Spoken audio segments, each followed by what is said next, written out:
네, 오늘 아침 뉴스의 맥을 짚어드리는 시간 뉴스연구소 CBS 조태임 기자 그리고 김준일 시사평론가와 함께합니다. 안녕하세요. 예, 안녕하세요. 안녕하세요. 네, 조태임 기자 오늘 첫 큐어부터 볼까요? 네, 이해훈 후보자 인사청문회 반쪽 청문회 되나? 원래 오늘 네. 19일 인사청문회 예정입니다. 그런데 개최 자체 여부가 지금 불투명하다고요? 네, 지금 국민의힘이 청문회를 전면 보이콧한 상황인데요. 국민의힘 재경희 의원들은 이 후보자는 국회 청문회장이 아니라 수사기관 피의자 자리에 앉아야 할 사람이다 이렇게 주장을 했어요. 그러니까 이들이 이제 문제 삼는 건 우선 자료 제출이 부실하다 이런 거예요. 국민의힘은 아파트 부정 청약 의혹, 영종도 부동산 투기 의혹이나 보좌관 갑질 의혹 등과 관련해 그 후보자가 개인 정보를 이유로 핵심 자료 제출을 회피하고 있다 이렇게 주장을 하는데 748건의 답변 중에서 절반이 넘는 415건이 개인정보 미동의 건으로 해서 자료 제출이 안 됐다는 이제 주장입니다. 예. 그리고 두 번째로는 지금 쏟아지는 의혹이 너무 많다는 거예요. 하루에 4-5개씩 100개에 가까운 의혹이 쏟아지고 있다. 총체적 비리 집합제라는 표현을 쓰면서 고위공직자 자격 자체가 없다 이렇게 보고 있고요. 이런 이유로 지금 맹탕 청문회를 열 이유가 없다. 거짓 해명쇼에 불과하다. 이게 이제 국민의힘 판단이에요. 하지만 민주당은 이제 오늘 개최를 하기로 의결을 한 만큼 이제 청문회는 열어야 한다는 입장이고 그래서 이제 이회훈 후보자 청문회 개회 요구서를 재경위원장실에 제출하겠다는 계획입니다. 그러니까 국민의힘 보이콧에도 시간표대로 움직이겠다는 건데 그래서 이제 실제로 그러면 단독 청문회가 가능한가 이제 이런 질문을 할 수 예. 있잖아요. 근데 지금 이제 재정경제기획위원장이 국민의힘 이미자 의원이에요. 그러니까 임 의원이 사회를 봐야 되잖아요. 상임위원장이 국민의힘 소속인 위원회죠? 네, 맞습니다. 그런데 지금 국회법 50조에는 만약에 위원장이 개회나 의사 진행을 거부할 경우에는 소속 의원 수가 많은 교섭단체, 그러니까 지금 민주당이 될 수 있겠죠. 민주당 간사가 위원장 직무를 대행할 수 있다. 그러니까 불가능한 건 아닙니다. 절차상은 국민의힘 상임위원장이 청문회를 보이콧해도 네. 민주당이 열 수는 있다 이거네요. 네, 맞습니다. 그래서 민주당이 그래서 이제 단독으로 청문회 강행할 수 있다 이런 압박 카드를 꺼내고 있지만 하지만 이제 정말 단독으로 강행을 할 경우 역풍이 우려되는 상황이긴 합니다.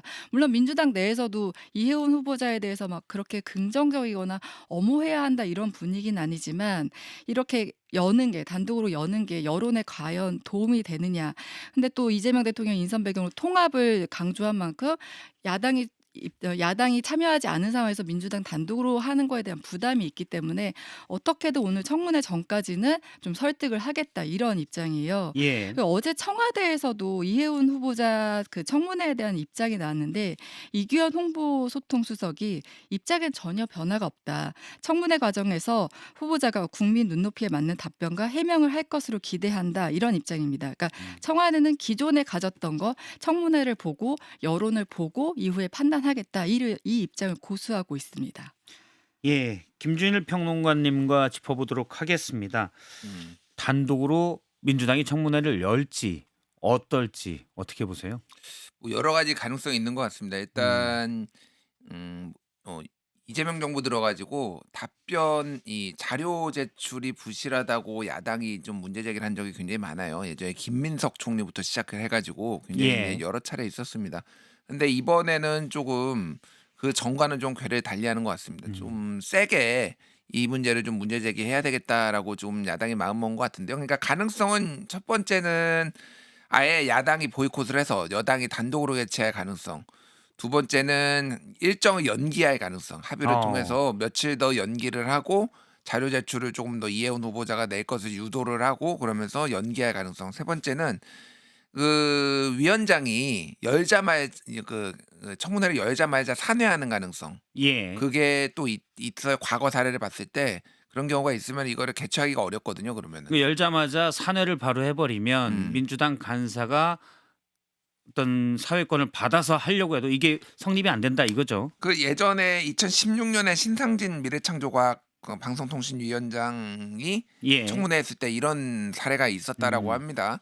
그러니까 뭐 요 정도 세 가지 가능성이 뭐 있을 것 같은데 뭐가 됐든 뭐 전국에는 좀 부담이 될 수밖에 없는데 다만 이게 뭐 계속 정치권에서도 나왔지만은 정부 여당에는 꽃놀이패다 이런 얘기도 나와. 조선일보가 오늘 제목으로 꽃놀이패 이렇게 꽃놀이패요? 예.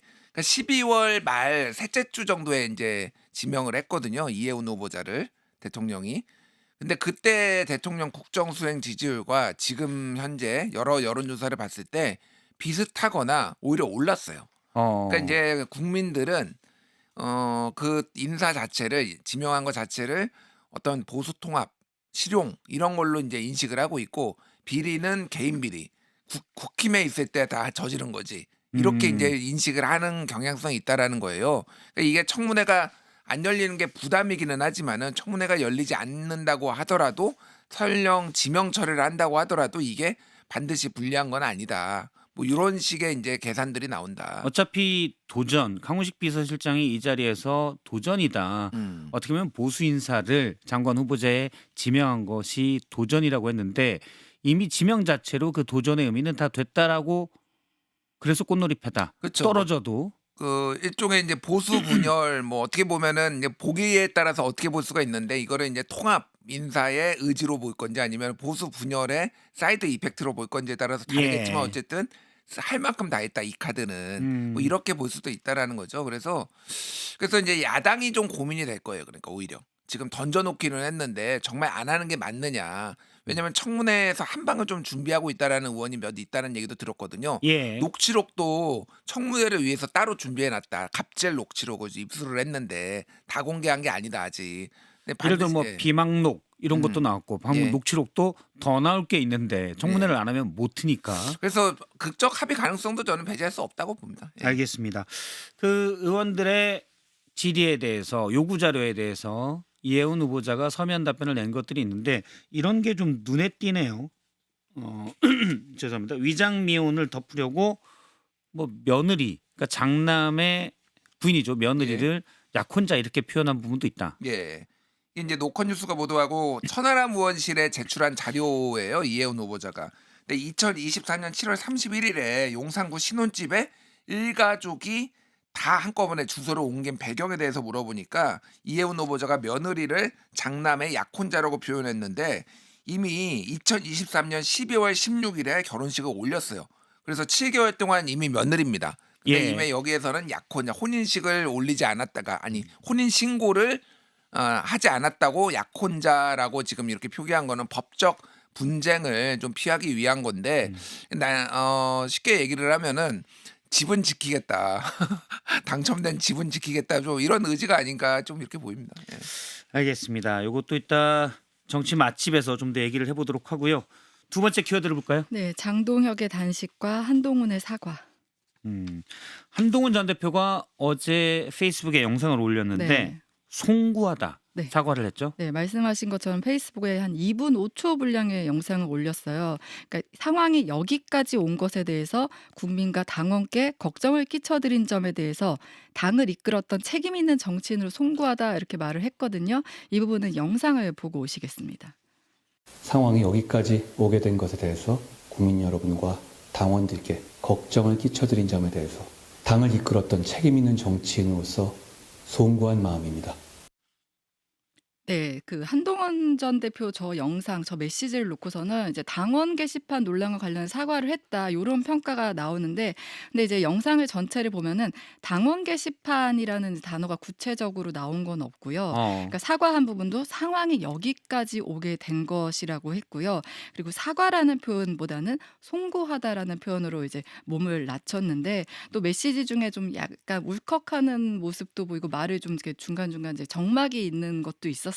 예. 멈칫하기도 했었는데, 그러니까 명확하게 밝힌 거는 징계 자체는 부당하다는 입장도 어제 저 영상에서 밝혔습니다. 그러니까 저에 대한 징계는 명백한 조작이자 정치 보복이다. 이걸 전제를 한 거고요.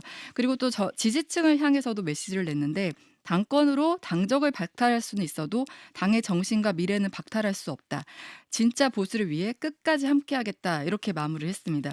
그러니까 정리하면은 유감 표명은 했지만 뭐 당원 게시판 의혹의 그런 부분을 구체적으로 인정하거나 뭐 징계 사유를 받아들이는 형태의 사과는 아니었다. 이렇게 볼 수 있습니다. 징계는 과하지만 한동훈 전 대표도 전체적으로 사과할 필요가 있는 것 아니냐 이런 얘기가 있었는데 일단 사과를 했습니다. 네. 그런데 사과의 농도라고 할까요? 이걸 두고 약간 의견들이 분분한 것 같습니다. 네, 그 반응은 딱 계파별로 나뉘는데 친한계 쪽에서는 이제 그 사과에 앞서 이전에도 그러니까 사과 필요성에 대한 얘기는 좀 나왔었다고 해요. 그러니까 하지만 당원 게시판에 대한 조사가 불법이라는 점을 이제 명확히 하자 이런 의견들이 있었다고 합니다. 그 톤에서 어제 사과가 나온 것 같은데 친한계 쪽에서는 이만큼 했으면 됐다. 진심 어린 사과의 용기가 필요하다. 요렇게 좀 격려하는 분위기예요.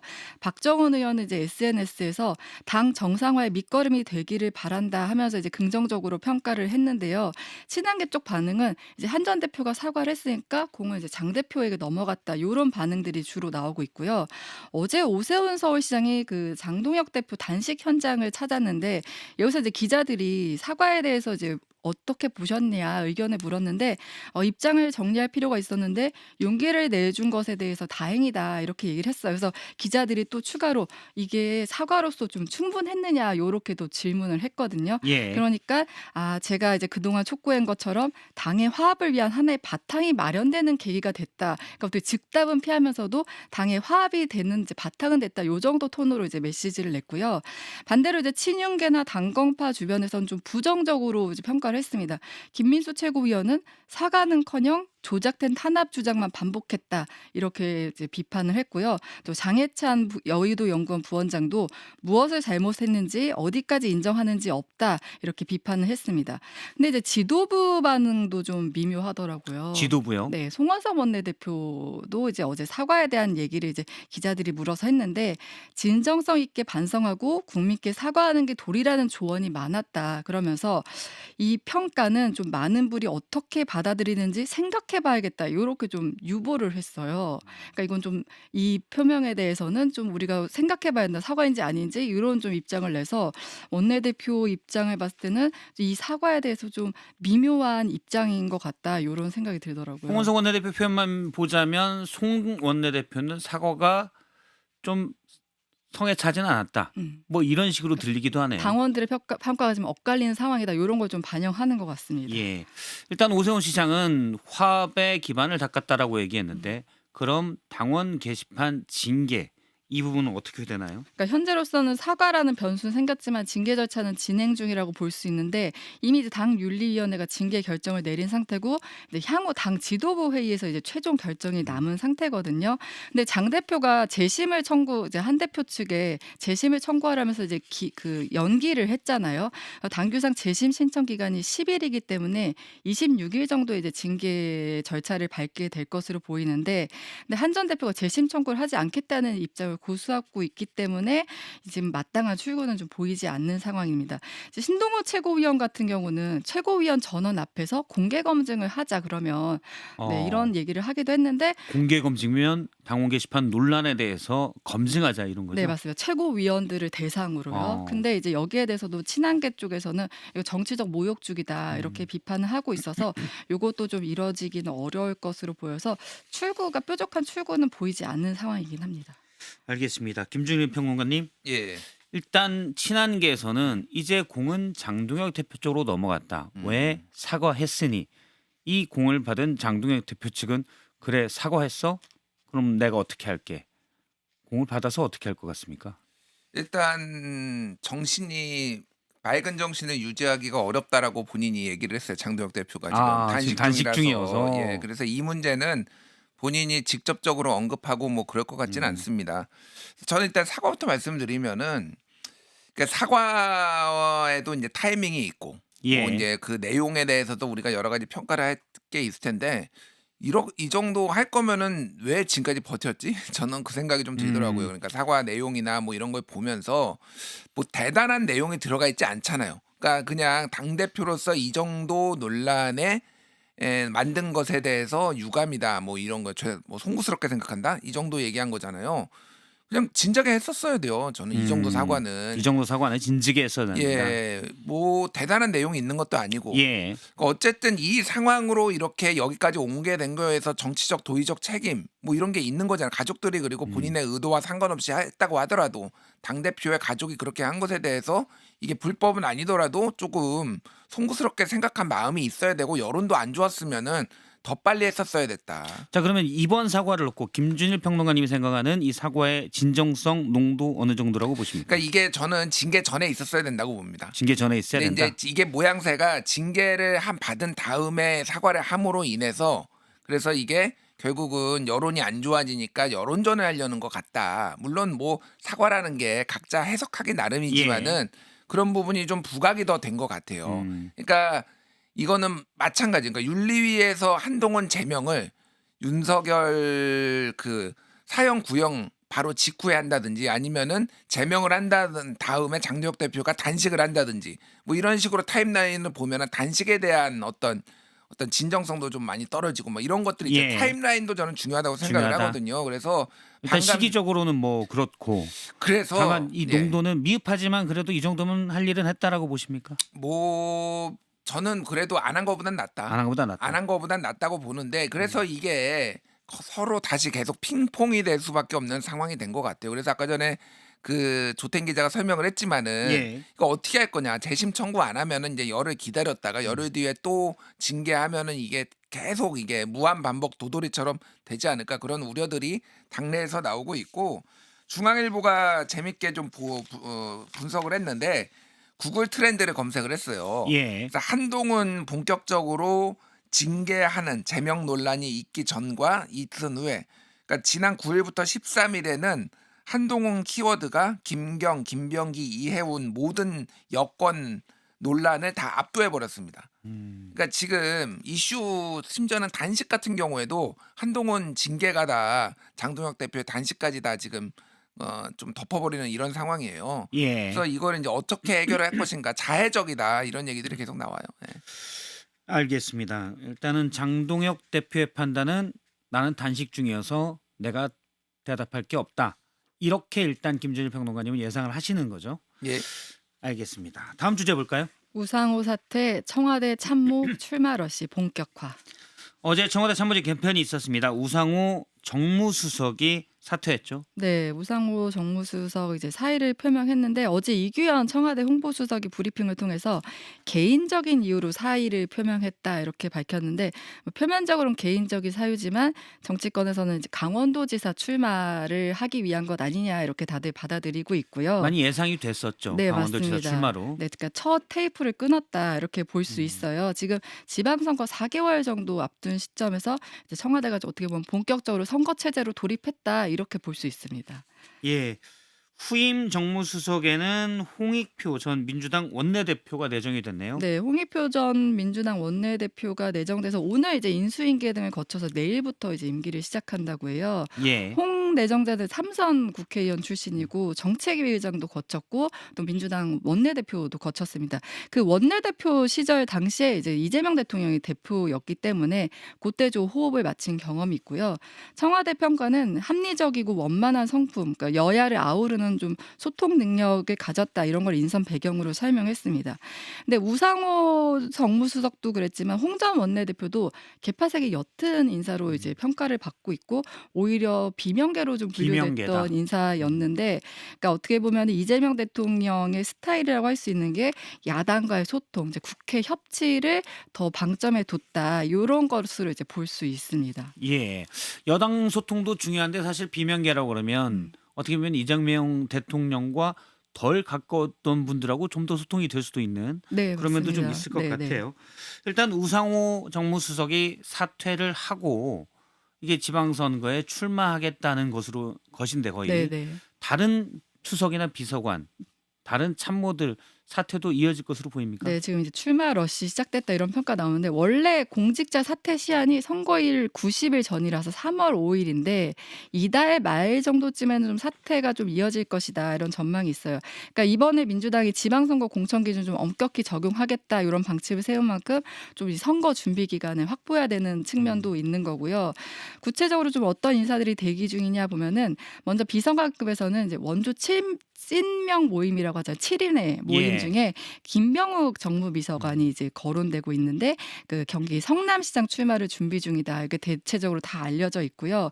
여기에 그 김 비서관 자리에는 고용진 전 의원이 또 이제 거론이 되고 있습니다. 예. 네, 그리고 이제 대통령 최측근으로 꼽히는 김남준 대변인도 인천 계양을 국회의원 보궐선거 출마설 나오고 있는 상황이고요. 그 이선호 자치발전비서관은 울산시장 출마 관측이고 그 외에 굉장히 많은데 여기서 다 언급하긴 그렇고 지금 정말 출마 러시가 시작됐다 이렇게 볼 수 있고 그 외에 우리가 좀 관심을 갖는 게 강훈식 비서실장이나 김용법 정책실장은 어떻게 되는 것이냐 이거잖아요. 그러니까 근데 정부 출범 1년도 안 되는 상황에서 이 실장들이 다 교체되는 건 사실 청와대 입장에서도 부담스럽고 그래서 일단은 지금까지는 그대로 있는 쪽으로 얘기가 되고 있는데 잠시만요. 이제- 강훈식 비서실장, 김용복 정책실장 다 지방선거 안 나가고 스테이. 네, 이런 분위기가 더 많다는 그런 거죠. 쪽으로 얘기가 나오고 있지만 이제 변수가 있어요. 그게 이제 행정 대통합 요게 변수가 되면서 뭐 충남 뭐 그 통합이나 그 전남 광주 호남 그쪽 통합이 되면 좀 큰 인물이 필요하기 때문에 예. 이게 좀 마지막 변수가 될 수 있다 이런 얘기는 나옵니다. 알겠습니다. 김준일 평론가님, 예. 지금 뭐 우상호 수석 사퇴 보니까 이제 본격적인 지방선거 철이구나라는 생각이 좀 들어요. 예. 그러니까 우상호 수석이 먼저 나왔어요. 제일 먼저. 전 뭐 이게 좀 시사하는 바도 있을 것 같습니다. 아, 그렇습니까? 예. 당청 간 이견 조율하는데 좀 지친 거 아니냐. 피곤하다. 좀 예. 나가고 싶다. 뭐 이런 것도 좀 반영이 된 거 아닌가. 그런데 우상호 수석이 그 기자회견 한번 한 적이 있어요. 예. 그래서 김용범, 강훈식이 두 사람은 출마 안 한다라고 얘기를 좀 세게 했거든요. 그 얘기인즉슨 그게 두 사람이 해필이면은 지방자치 통합하는데 이 지역 메가시티. 전남 광주하고 대전 충남. 충남 이쪽에 지금 출마를 하려니까 여기에 좀 잡음이 많다 보니까 정리를 한 건데 글쎄요. 우상호 수석이 그러면 난 나갈 테니까 당신들은 남아 있어. 아, 예. 그러니까 그 얘기인즉슨 우상호 수석이 조금 교통 정리를 했다고 보지만은 정치는 생물이기 때문에 예. 나간 다음에 그 사람한테 책임을 물을 수는 없죠. 만약에 강훈식 비서실장이 출마한다고 하더라도 지금은 이상하지 않다. 근데 통합이 좀 우선이다. 이런 기류가 좀 있는 것 같아요. 예. 그냥 강훈식 실장은 제가 이 자리에서 물어봤어도 생각 안 해봤어 하고 말했거든요. 음. 예, 알겠습니다. 일단은 우리 조태임 기자 얘기 들어보면 스테이 쪽에 무게가 있다. 네, 하지만 남는 걸로. 정치는 언제나 움직이는 생물이라고 하니까요. 일단 네. 그렇게 달아놔야 돼요. 네. 이제 또 어떻게 움직일지 네, 모르니까. 맞습니다. 알겠습니다. 네 번째 주제 보도록 할까요? 이거 짧게 좀 보죠. 트럼프가 던진 반도체 관세 폭탄. 네, 그 도널드 트럼프 대통령이 반도체 포고령에 서명을 했는데 그렇게 되면 이제 우리나라에 미치는 영향 어떻게 되는 것이냐 이게 관심이거든요. 예. 이번 포고령 내용은 미국으로 수입됐다가 제3국으로 재수출되는 반도체 25% 관세 부과하는 건데 이거 당장 우리나라 제품들이 적용 대상이 되는 건 아닙니다. 그러니까 엔비디아 AI 칩이나 AMD AI 그 반도체 칩들이 영향을 받는 건데, 근데 문제는 러트니 상부장관이 그 반도체를 만들고 싶으면 100% 관세를 내거나 아니면 미국에서 생산하라 이런 경고를 하기도 했어요. 미국의 반도체를 수출하고 싶으면 미국에서 생산을 해야 하든지 네. 아니면은 관세를 100%로 올리겠다. 네, 맞습니다. 이 메시지는 결국 이제 메모리 강국은 한국과 대만 뿌리기 때문에 예. 우리나라를 겨냥했다 이렇게 볼 수 있는데 사실 이제 우리나라는 앞서 이제 관세 협상하긴 했지만 반도체 협상과 관련해서는 다른 나라와 불리하지 않은 대우를 받는 최애국 대우 조항을 이제 받아냈기 때문에 우리 정부 입장은 일단 불리하지는 않다. 이 조건을 갖고 이제 협상을 하겠다 이런 입장이지만 어쨌든 트럼프 대통령이 워낙 이제 변수가 있는 부분이라 이 부분에서는 계속 좀 걱정이 있는 상황이고요. 우리 정부 측도 뭐 산업부 장관이나 뭐 여항구 통상본부장도 이제 미국에 이제 보내서 계속 좀 협상을 하는 상황입니다. 알겠습니다. 트럼프 대통령이 사실 규칙이 잘 안 통해서 핀란드랑 보면 그리고 우리나라가 지금 미국의 반도체 공장을 짓고 있지만 메모리가 아니어서 메모리는 전량 수출인데 이 부분도 좀 지켜봐야 될 것 같습니다. 여기까지 듣겠습니다. 조태임 기자, 김준일 평론가님 고맙습니다. 감사합니다.